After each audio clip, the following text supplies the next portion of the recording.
छत्रपती शिवाजी महाराजांनी हिंदवी स्वराज्याची स्थापना केली आणि रयतेचं राज्य निर्माण झालं। शिवाजी महाराजांच्या काळात जनता सुखी समृद्ध होती। महाराजांचे लोककल्याणकारी धोरण महत्त्वाचं असून तितक्याच पद्धतीने त्यांनी चांगल्या सुधारणा घडवून आणल्या। शिवराज्यातील पाणवटे, घाट, जलसंवर्धन व वृक्ष लागवड अशा समाजोपयोगी कार्याने जनजीवन समृद्ध केलं। महिला विकास, मागासवर्गीयांचं उत्थान व प्रजेच्या हिताला केंद्रबिंदू मानून शिवाजी महाराजांनी राज्यकारभार केला। राजेशाहीमध्ये लोकशाही काय असते हे शिवाजी महाराजांनी पटवून दिलं।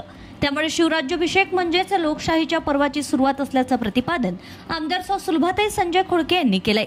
स्थानिक संत गाडगेबाबा शासकीय औद्योगिक प्रशिक्षण संस्था अमरावती येथे छत्रपती शिवाजी महाराज शिवराज्याभिषेक दिवस थाटात संपन्न झालाय।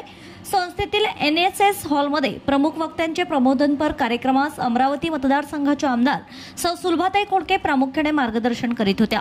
कार्यक्रमाचे अध्यक्ष सौ मनीषा गुढे, निरीक्षक प्रादेशिक कार्यालय अमरावती यांनी भूषविलं।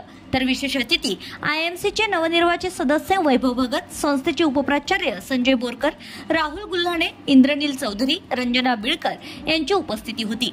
प्रमुख वक्ता प्राध्यापक डॉक्टर निखिल मोहोळ व राजू डांगे यांनी पंचपरिवर्तन या अंतर्गत नागरिक कर्तव्य आणि शिष्टाचार, सामाजिक समरसता, कुटुंब प्रबोधन, स्वदेशी विचारांचा प्रसार व पर्यावरण संरक्षण याबाबत या विषयांच्या गाभ्यापर्यंत माहिती देऊन प्रशिक्षणार्थ्यांमध्ये या निमित्ताने जागृती निर्माण करण्यात आली।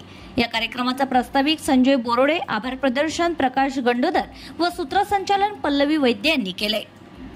Bureau report RCN news.